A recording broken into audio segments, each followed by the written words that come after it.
Hi guys, tara iikot ko kayo sa view ng Ajlan Castle. Sa labas ito yung makikita mo yung buong Jordan. So ayan, pati mga karatig bansa.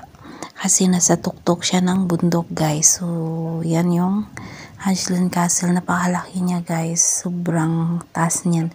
Hindi lang masyado sa video tingnan. Pero pag andyan ka mismo, sobrang laki niya, sobrang haba.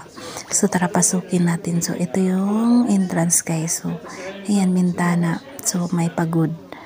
So dyan yung parang mga spy nila guys. Alam niyo niya yung sa gira.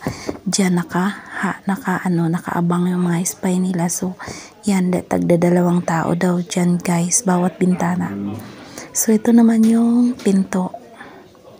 So yung pinto niya guys sa labas, sa taas, so ayan may butas. So pag may pumapasok,